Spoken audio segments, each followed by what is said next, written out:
C'est reparti. Attends, je sais plus. Ah oui, les lunettes. Bon, je dois y aller. J'y vais. Mille merci, c'était top. Ouais, la à bise. bientôt. Salut. Ciao. Bonjour à tous, c'est Valérie Sauvage du site challengeyourself.fr. Je voulais vous faire découvrir une nouvelle rubrique. Des interviews de personnes que moi je trouve inspirantes et j'espère que ce sera la même chose pour vous. L'idée c'est vraiment à travers quelques questions, quelques interviews de créer chez vous des déclics. Alors on va rencontrer des surfeurs, on va peut-être rencontrer des chanteurs, on va rencontrer des gens qui ont créé leur entreprise ou des gens qui ont affronté de vrais gros coups durs dans la vie et qui ont réussi à se relever. Alors ça ne veut pas dire qu'il n'y a pas eu des choses difficiles, des envies d'abandon, qu'il n'y a pas maintenant des conditions de vie qui sont très différentes par rapport à ce qu'il y avait avant, mais ils se sont relevés. Tous ces parcours inspirants, il ne faut surtout pas hésiter à vous en servir pour avancer, pour oser, pour vous dépasser et pour aller profiter de ce bonheur que la vie peut vous offrir et qu'il va falloir aller trouver en vous, au fond de vous, et apprendre à regarder et à voir avec grand plaisir.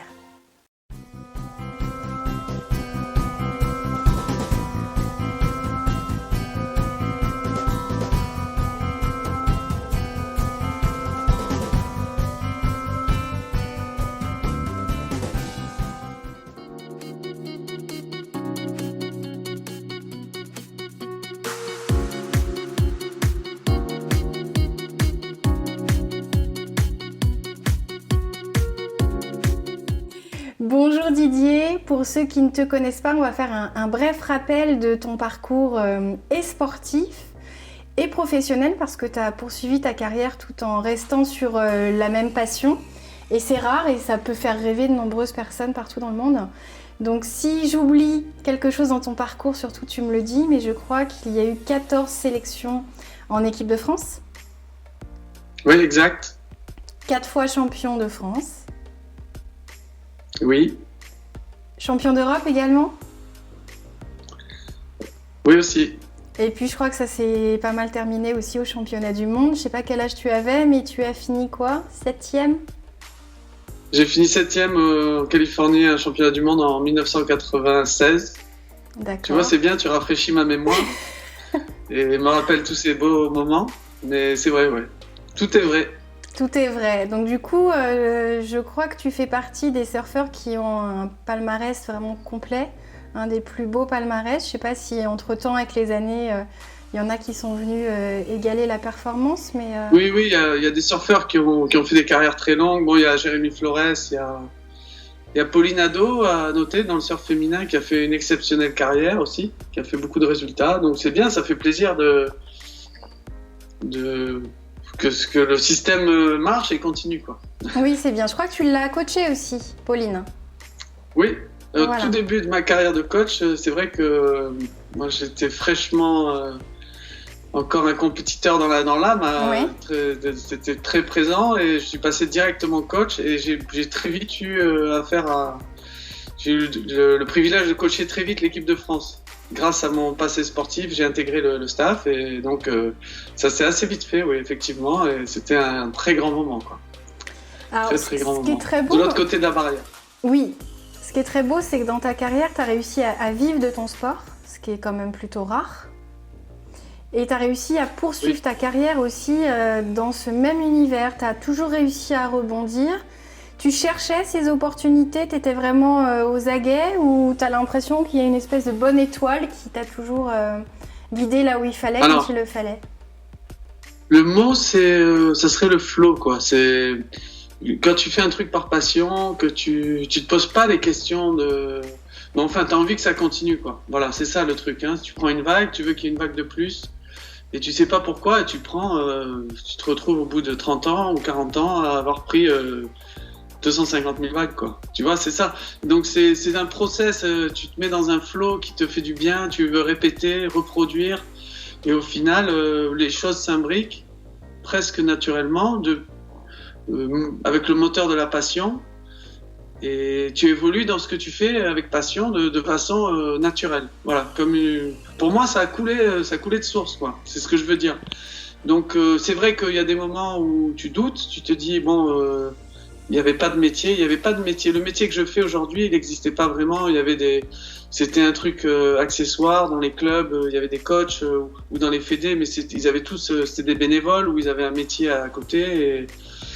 Et quand je me suis lancé, c'est vrai que rien n'était écrit, mais bon, il suffit de se lancer, d'être très passionné, de croire à ce qu'on fait. Voilà, je le sentais en moi, quoi, que c'est ce qu'il fallait faire. Et voilà. Il y a toujours après moyen de revenir en arrière quand on fait les choses, mais il faut les faire, quoi. T'avais Donc envie j'ai créé d'essayer. un peu mon métier, je l'ai un peu créé et il a évolué avec l'évolution du surf. De plus en plus d'opportunités, sont venues dans le flow des choses, quoi. C'est ce que j'essaie d'expliquer. Alors, faut le dire, t'es le premier à avoir créé du coaching en surf en ligne. Alors oui, il y avait pas mal de coachs qui utilisaient... Bon, déjà la vidéo, à l'époque, avoir une vidéo et un trépied, c'était... les coachs se disaient, mais non, ça sert pas à grand-chose, etc. Voilà, il y a plein de préjugés, hein. Donc moi, j'ai commencé à faire de la vidéo. Et c'est vrai qu'au bout d'un moment, on peut pas être partout.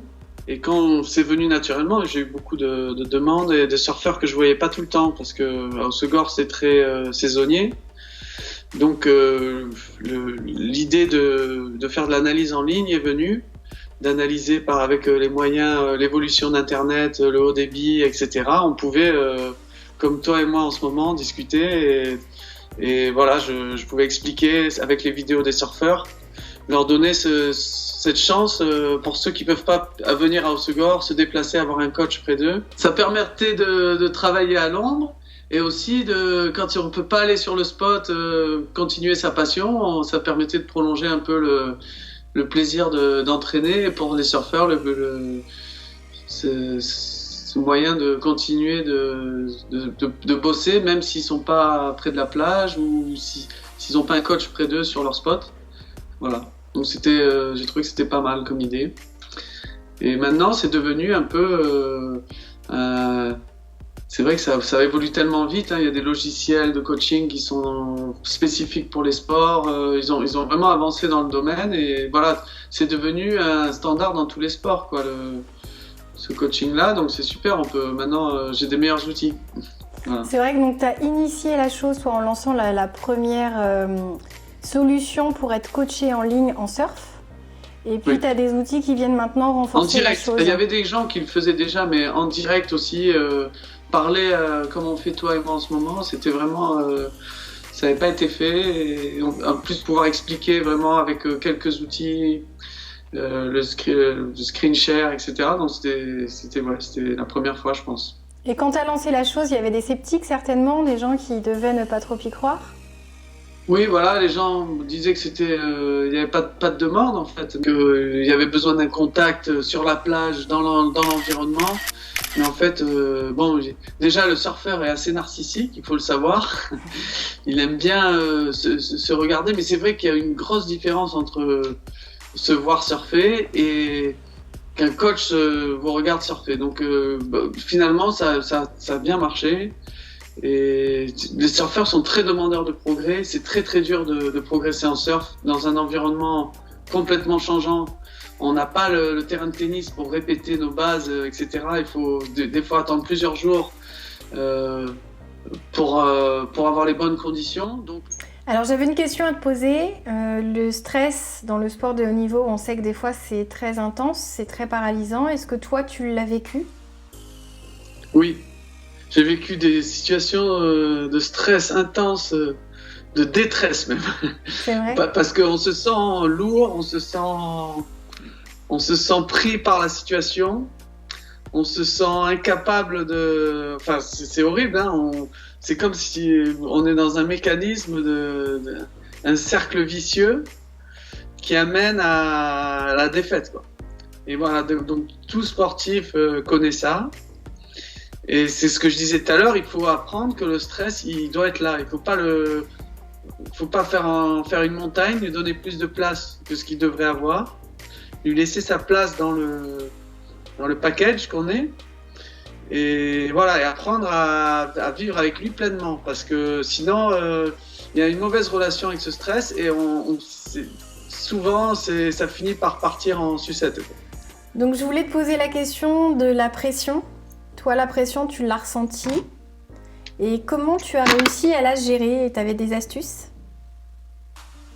Oui, alors en fait, la pression, chaque sportif ou personne dans sa vie connaît vraiment des moments d'intense pression, d'intense stress, et on a l'impression qu'on ne peut rien faire. Et donc j'ai connu vraiment ce bas dans ma carrière, un petit grain de sable, un dérèglement, bon, j'étais blessé. Il y a plein de choses qui peuvent faire qu'à un moment ça se dérègle, et c'est très dur quand on se retrouve dans un cercle vicieux comme ça de voir les choses du bon côté, de retrouver le chemin du résultat ou d'une performance saine où on se sent bien, des bonnes sensations. Donc voilà, il fallait passer par là pour moi, personnellement, pour comprendre qu'il faut se concentrer sur ce qu'on peut contrôler en fait. Et il faut laisser la place au stress parce qu'il doit exister. Il ne faut pas essayer de complètement dire le stress ne doit pas exister. Toute personne doit vivre avec le stress, et la peur, etc. Ça doit faire partie pleinement. Il faut s'accepter. Et c'est comme ça qu'on va devenir un être complet si on gère ça, si on accepte tous ces éléments. Voilà, donc j'ai appris ça. J'ai appris qu'il fallait leur laisser leur place, ne pas leur donner trop d'importance, et donner autant d'importance aux choses sur lesquelles on peut se contrôler en fait. Parce qu'un stress, c'est un truc qu'on a du mal à contrôler. Donc si dans mon cas, dans les résultats, dans les compétitions, il fallait se concentrer sur le surfeur, les vagues que prend le surfeur, les décisions qu'il prend, je sais pas, l'enjeu de la compétition du moment, etc. Il faut que je passe. Il y a trop de stress à gérer. Donc en fait, si on se concentre sur ce qu'on doit faire, sur ce qu'on peut contrôler, c'est-à-dire sa stratégie, les vagues sur lesquelles on doit être concentré, la manière dont on doit rentrer dans cette vague, c'est-à-dire des intentions, si on définit ça un peu, des intentions dans chaque situation, du coup on est complètement... le stress a beaucoup moins de place, puisque déjà on est rassuré, on sait ce qu'on doit faire, on sait ce qu'on doit contrôler. Voilà, donc ça c'était ma petite astuce qui m'a beaucoup aidé après sur la fin de ma carrière. Donc j'ai eu un petit passage à vide en fait, et dans les titres que tu mentionnais, j'ai eu un peu un second souffle, un revival quoi. Et ça c'est venu de vraiment une approche mentale et une gestion du stress, une maturité qui m'a permis de mieux gérer les situations. Est-ce que tu connais la philosophie des stoïciens? Oui, les stoïciens, ça me dit quelque chose, oui, j'ai étudié ça. Stoïcité, c'est-à-dire pas paniquer, rester stoïque dans chaque... C'est ça, non? En fait, c'est le fait de remettre à sa place également tout ce sur quoi tu as du contrôle et tout ce que tu ne peux pas contrôler. C'est exactement ce dont tu me parlais.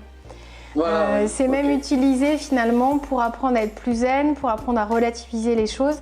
On te parle à la fois d'un cadre et puis d'une vision élargie du monde. Tu te rends compte que finalement ton problème sur le moment, ton stress est finalement bien peu de choses par rapport à l'échelle mondiale. Et que ça c'est déjà quelque chose qui peut te donner ce déclic de te dire finalement le point de stress que j'ai maintenant est très futile. Dans 5 ans je m'en rappellerai même pas. Donc pourquoi est-ce que là il m'ôte la plupart de mes moyens? Et l'autre chose... c'est de se dire finalement appréhender que la vague soit pas bonne, que la météo soit pas bonne, que tel surfeur me coupe, ou que... En fait, finalement, ça ne sert à rien de projeter sa crainte sur un futur qui ne se passera peut-être pas comme ça, et que finalement, tu apprendras à gérer ce qui dépend de toi, et le reste, tu t'adapteras finalement.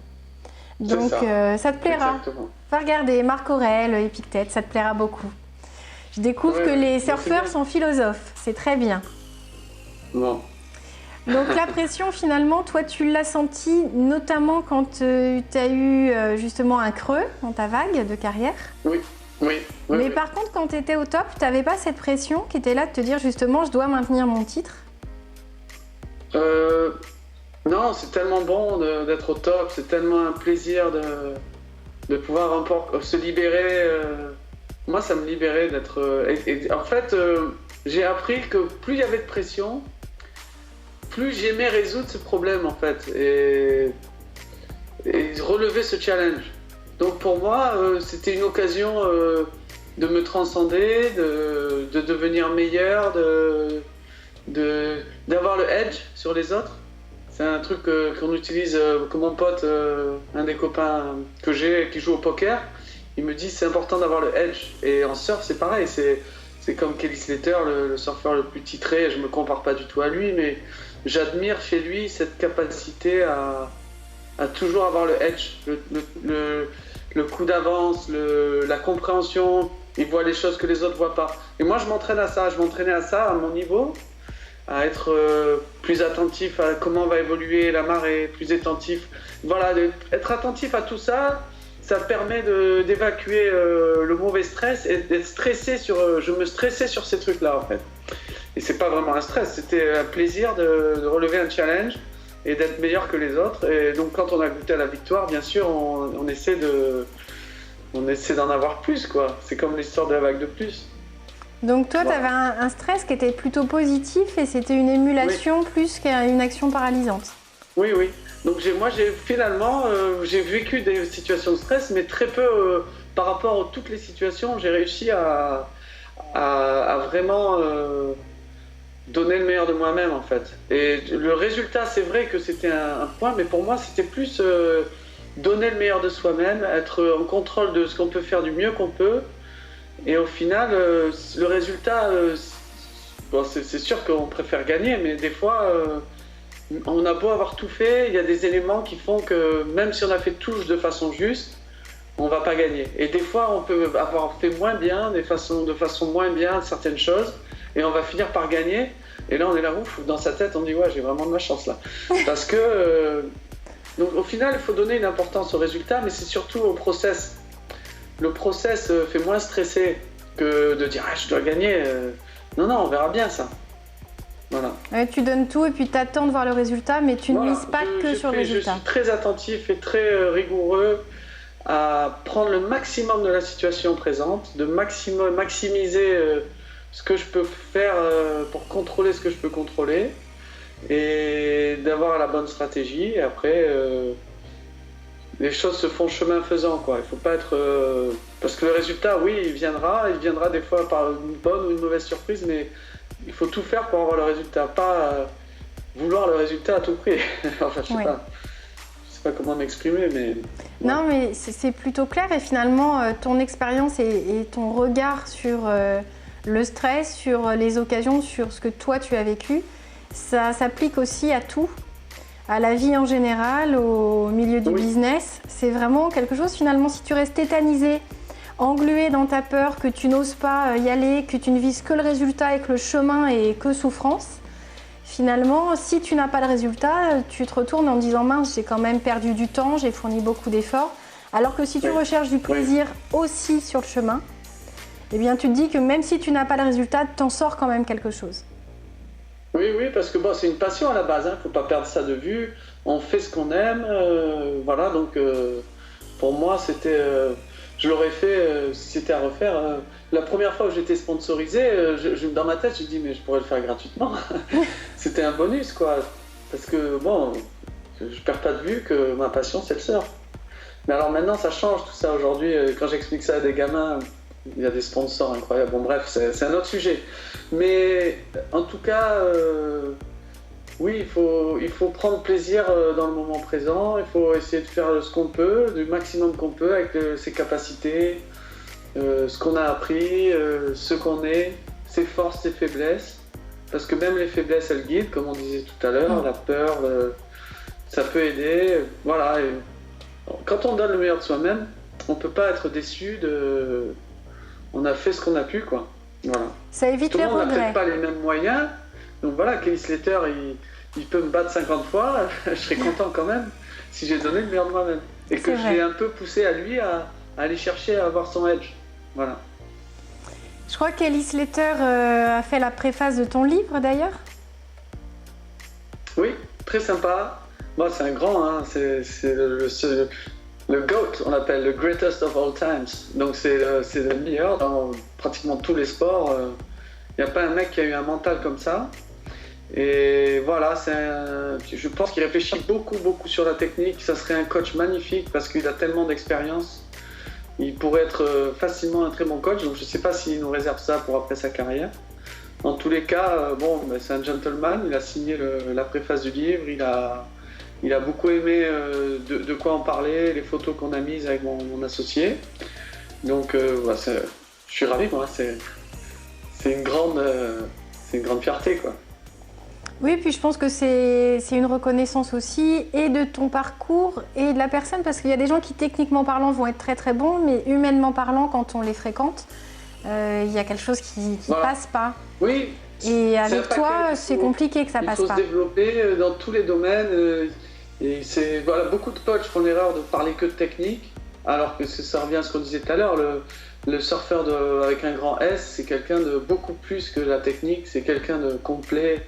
C'est quelqu'un qui vit dans son présent, qui voit le changement. Je l'ai déjà dit. Mais c'est vrai que beaucoup de coachs font l'erreur d'aller que dans l'aspect technique des choses et après on trouve des limites quand même. Voilà. Ne t'inquiète pas, tous les deux, on fera bouger ça. Toi, tu feras le coaching en vidéo et moi, je les préparerai en mental et ça sera du passé, tout ça. Faut que tu viennes surfer plus près de chez nous, quoi. C'est ça, il faut que j'apprenne à surfer déjà. Tu peux nous donner un petit bonus? À quoi ça ressemble une journée d'un surfeur pro? Alors, un surfeur pro, le plan, c'est pas de plan. Le plan, c'est surfer. Oui. Mais quand on fait trop de plans la veille, c'est jamais comme on voudrait. Donc c'est bien de regarder un peu les prévisions pour se projeter dans comment on va devoir se lever, quel est le bon moment de la marée. Déjà, on voit un peu les prévisions de surf pour dessiner un plan large de comment on pourrait se dérouler la journée. Quel spot on va choisir, à quel moment, à quelle marée, parce qu'il y a telle vague qui arrive. Voilà, ça c'est déjà... on peut déjà anticiper. Donc c'est vrai qu'il faut se lever tôt parce que souvent le matin il y a moins de monde à l'eau, les conditions sont souvent plus clémentes avec le vent, voilà. Mais c'est pas une règle absolue. Et voilà, donc le surfeur il fait tout en fonction de ça, il va se lever au bon moment pour aller surfer au bon moment, au bon endroit, les bonnes vagues. Voilà. Et ça c'est pas facile à chaque fois, on se plante beaucoup, mais c'est une quête et qu'on répète tous les jours, et à force d'avoir surfé tel endroit, telle vague, à telle marée, tel moment, on a une banque de données dans sa tête qui fait qu'on arrive à faire moins d'erreurs et à être tout le temps au bon endroit au bon moment.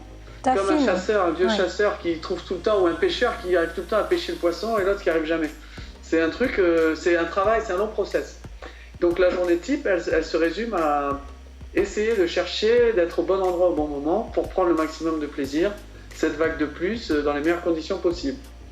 Et à part ça, on fait tout ce qui aide à être un meilleur surfeur, s'assouplir, garder une bonne souplesse. Certains vont aller faire du skate pour s'amuser à rester en mouvement en attendant la bonne marée. D'autres vont manger, il faut manger beaucoup varié, des féculents bien sûr, parce qu'on passe du temps à l'eau quand même, on se rend pas compte, mais il y a beaucoup de batailles pour passer les vagues. On fait des canards, on passe sous l'eau, vague après vague, on revient au pic. Et quand on aime ça, on passe beaucoup de temps, on arrive épuisé. Donc s'hydrater, se récupérer en s'étirant, bien sûr, bien manger, bien dormir. Souvent, les surfeurs ils vont se coucher tôt des fois, parce que, sauf s'ils ont une soirée, une fête exceptionnelle, mais souvent, s'il faut se lever tôt, ils se couchent tôt, etc. Donc pour des ados, j'en reviens à ma journée type à moi, elle est rodée, mais les ados, ça les canalise aussi. Certains ados qui voudraient sortir, mais il y a des vagues, le plaisir est plus fort souvent. Donc ils vont se coucher plus tôt, ou ils vont faire la fête quand ils savent qu'il ne va pas y avoir de vagues. Tout s'adapte à la saisonnalité, à ce qu'on peut prévoir ou prédire, entre guillemets, sans que ça soit jamais très prévisible. Mais on essaie de s'adapter au mieux à ça. Voilà. Mais c'est vrai que Mais il n'y a rien d'exceptionnel. C'est pas rien d'exceptionnel, c'est que c'est quand même un ensemble, c'est comme une philosophie finalement, surfer, vous êtes en rapport avec tout ce qui va vous rapprocher de votre passion, mais vous allez quand même ajouter des plus, des bonus, c'est-à-dire qu'en mangeant bien, en prévoyant sur la durée d'avoir des féculents suffisamment pour pas avoir un coup de barre qui vous force à sortir de l'eau, finalement, ça reste un peu du plan quand même. Tu dis qu'il n'y a pas de plan parce que tu sais pas quand vous allez surfer. Mais tu anticipes quand même les spots, tu regardes quand même les marées, donc tu es juste en train de faire un vrai beau plan où tu as plein d'options possibles et tu verras celle qui sera la bonne. Mais il y a quand même t'as raison. Et même pour le matériel, hein, on anticipe beaucoup. Pour les planches, c'est pas genre on verra. Les surfeurs, ils développent une relation presque comme avec une copine. Hein. Leur planche, ils ont besoin d'une planche qui est leur complément, qui les complémente, quoi. Donc il y a toute cette quête aussi, la quête de la vague de plus, de la meilleure vague, et la quête de la planche. C'est vrai que c'est un travail, on y est dedans quotidiennement sans y penser. Donc c'est pas un travail, mais c'est comme le surfeur, ça lui prend beaucoup dans son esprit, quoi. Toutes ces choses-là. Ouais. Et au final, c'est vrai qu'il y a quand même un plan. Donc tu ne prêtes pas ta planche, toi? Exceptionnellement. Mais elle te conviendra peut-être pas. Il va falloir... tu vois, ma planche, c'est pas celle qu'il te faudrait à toi. J'imagine. Chacun a sa planche. Voilà, c'est ça. Comme Cendrillon. Bon. Est-ce que pour toi, le fait de passer par le surf, c'est une excellente école pour savoir affronter les obstacles, pour devenir résilient et pour rebondir quand il le faut? Oui. Je pense vraiment que le surf, c'est pas facile, c'est très ingrat. Donc on voit beaucoup de gamins dans les écoles qui viennent apprendre à surfer. C'est super ingrat, il y a beaucoup de... On est très vite face à des échecs, mais il y a quand même... ça a un sens, quoi. Et donc, on arrive à prendre un petit plaisir par-ci, un petit plaisir par-là, et on se dit, waouh, c'est quand même incroyable. Le surf et l'océan, c'est quand même vaste, et ça t'appelle à ta curiosité. Donc, tu as envie d'en savoir plus. Et donc, c'est un truc qui te met à l'heure sur les règles de la nature. On parlait des marées, du changement. Ça va beaucoup t'apprendre de choses. Ça va t'apprendre à être humble aussi, parce que tu vas arriver au début, tu vas dire, yes, je vais surfer, mais en fait... tu prends des vagues dans la tronche, tu te dis, ah, quand même. Et il y a des gens à qui ça fait beaucoup de bien, ça, d'être remis à sa place de façon... tu vois, la vague, elle n'est pas contre toi, tu le sais, en plus. C'est une loi unique pour tout le monde. Elle ne fait pas de différence, pas de privilège. Donc, tu te dis ça, tu le sais, et tu te dis, ah mince, ok, faut que j'y arrive. Alors, c'est moi qui dois y arriver, Et tu t'y mets, et donc ça apprend à passer les épreuves des échecs, ça apprend à s'adapter, ça apprend à faire avec les autres quand il y a du monde dans les vagues, ça apprend à faire attention aux autres, ça apprend tellement de choses. Au final, je pense qu'il y a d'autres sports, mais les sports de pleine nature, ça t'apprend beaucoup sur toi, sur comment te comporter, comment faire face à l'extérieur, rester ouvert, rester très ouvert. Donc finalement, ça apprend plein de leçons, ça. Et tous les gamins qui viennent donc, et qui grandissent dans cet environnement-là, dans cette dynamique-là, ça en rend des surfeurs. Ça les rend surfeurs. Et ça se projette dans la vie. On peut devenir un peu plus adaptable dans une situation où on pourrait paniquer parce qu'on a l'habitude du changement, on a l'habitude d'un truc imprévisible. Donc on arrive dans une situation en dehors de l'eau et finalement, on est habitué à un truc imprévu, on est habitué à se dire « Ah, il va falloir que je gère ça. Ça va y aller, ça va aller. » On reste positif, il y a toujours une issue positive et on apprend en surf que ça se passe toujours mieux qu'on pourrait penser que ça se passerait. Donc voilà, je ne sais pas comment expliquer, mais ça apporte beaucoup de choses. Alors il y a plein de parents qui en t'entendant vont se dire bon c'est top, il faut que je mette mes enfants à ça. Je pense qu'un stage suffit pas à gagner cette philosophie-là, ça doit être quelque chose sur le long terme. Non, mais les stages apprennent à goûter de façon condensée, apprendre à équilibrer un déséquilibre, apprendre à se mettre dans un rythme. Dès qu'on apprend à surfer, on a le rythme de l'océan. Et c'est pas toi qui décides, c'est l'océan, les séries après séries, les vagues qui viennent, qui te disent la plonge sous l'eau, ressort, et on apprend à respirer avec l'océan. Voilà, donc c'est très vite quand même, il y a plein de choses qu'on aborde très vite. Devenir un surfeur, au sens avec un S majuscule, comme je te disais, ça prend beaucoup de temps, c'est le temps, il n'y a que le temps qui fait pour être un surfeur. C'est beaucoup de discipline. Des heures et des heures. Ouais. Comment ? C'est beaucoup de discipline. Oui, mais la discipline vient parce que tu es passionné en fait. Comme je te disais, tu n'as même pas à te dire je dois être discipliné. Le surf va conditionner Et les vagues, la prochaine session, ça conditionne vachement de choses. Ça conditionne que tu vas pas sortir faire la fête quand tu es un gamin ou un peu plus âgé, parce que tu dis, bon, et tu es fatigué, tu as surfé 6 heures aujourd'hui. Donc voilà, ça conditionne vachement de choses. Le fait d'aller surfer, le fait d'avoir envie d'aller surfer, va conditionner plein de choses. Va primer surtout. Il suffit d'avoir essayé, d'être un peu mordu, et cet appel de la vague de plus va t'amener au bout de 30 ans ou 10 ans, tu te dis, tu t'es pas rendu compte, mais ça a modelé qui tu es, ça a modelé ton alimentation, ta manière de penser, de voir le monde, d'être un peu plus attentif à la nature. Il y a plein de choses qui coulent de source, en fait. Voilà. Donc moi, je suis pas un adepte d'imposer aux gamins, mais voilà, les rendre l'auteur de leur personne, de leur surf, de leur chemin. Le fait d'aller surfer, d'être là un peu un garde-fou, de les éveiller, de les inviter à cette belle aventure, c'est l'essentiel. Et cadrer techniquement, cadrer dans certains moments l'approche psychologique face à la situation, et leur donner envie d'eux, voilà, c'est un peu tout ça, quoi. Je pense que c'est une belle expérience, ouais. C'est une jolie expérience, et puis ça va les éveiller peut-être à une passion.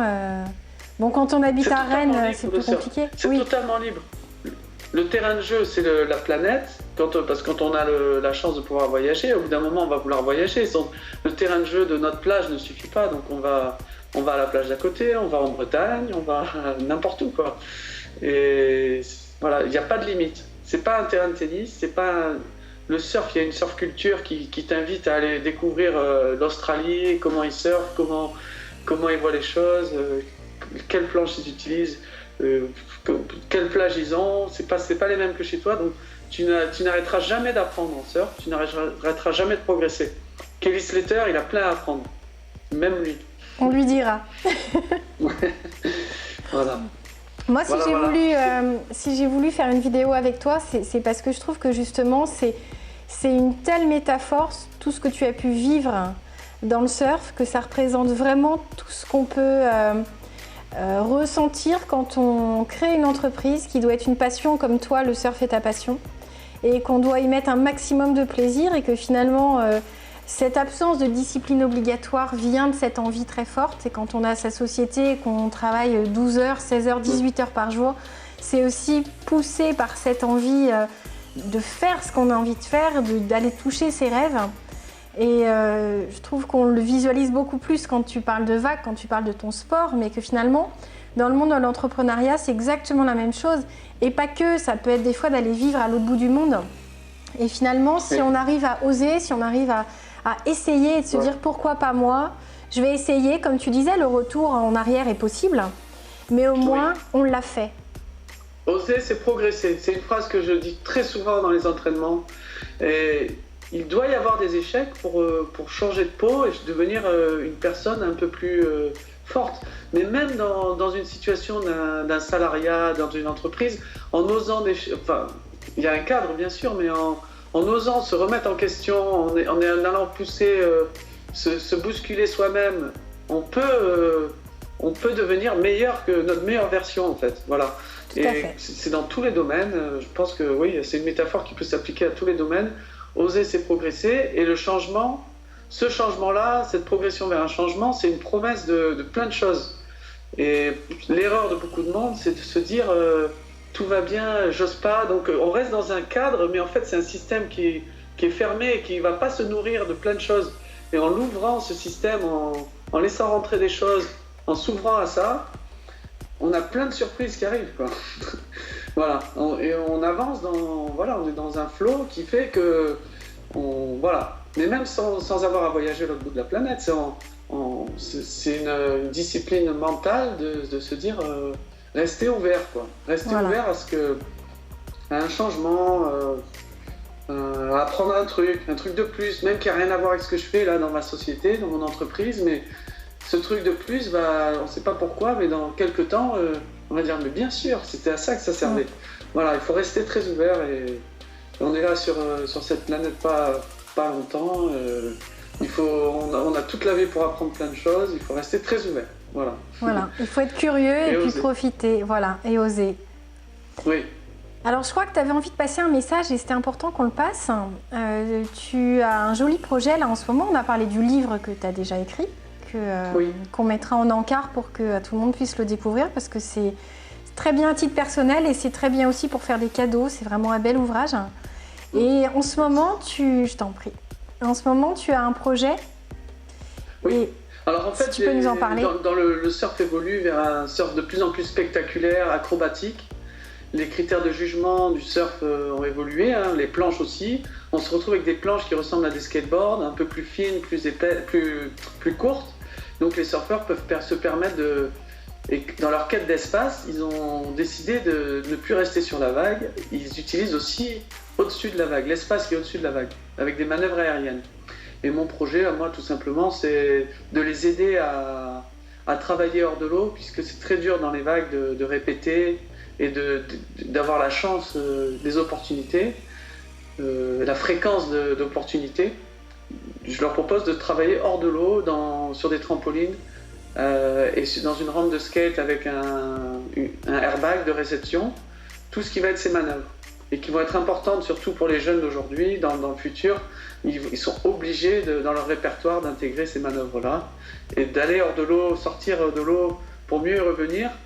Avec ce système-là, je pense que c'est un besoin et voilà, ça m'est venu naturellement dans mon process aussi, mon évolution de coach, de dire maintenant c'est le moment, il nous faut un truc comme ça. Voilà. Donc ça sera pour 2020 un petit centre de haute performance en surf, mais c'est pour tout niveau en fait. C'est trouver ses propres limites et aller conquérir cet espace au-dessus de la vague pour chaque surfeur. D'accord. Et donc tu vas l'installer, le baser à Osgore ? Oui, ça sera à Osgore. D'accord. Et ben voilà, j'espère que je pourrai me rendre encore plus utile. Exactement. Alors, en fait, t'arrêtes jamais, t'as sans arrêt de nouvelles idées. Oui, mais c'est comme ça, il faut rester ouvert au changement, changer, faut pas rester figé. Et t'apprends ça en surf en fait, hein. Quand t'es sur une vague, t'es sans cesse en train d'être en mouvement et de devoir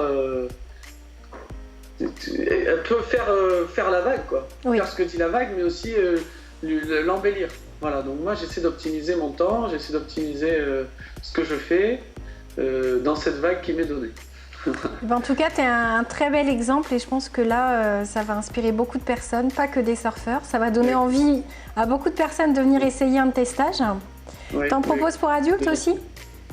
Comment ? Tu en proposes pour adultes des stages ? Oui, j'ai des stages pour tout niveau et du moment qu'on est motivé à venir sur une planche et découvrir ce nouveau monde, j'essaie de transmettre cette passion et les meilleurs moyens d'y arriver le plus vite possible, à prendre le plus de plaisir possible. Voilà. Donc la prochaine vidéo, on la fait dans l'eau quand tu m'apprends à surfer. Voilà, on t'attend cet été avec grand plaisir. C'est parfait. Bon, bah écoute, je te remercie beaucoup. Oui, et j'espère que... Je te remercie aussi. Je t'en prie. J'espère que les gens auront envie de t'aider sur ce beau projet, de découvrir ton livre.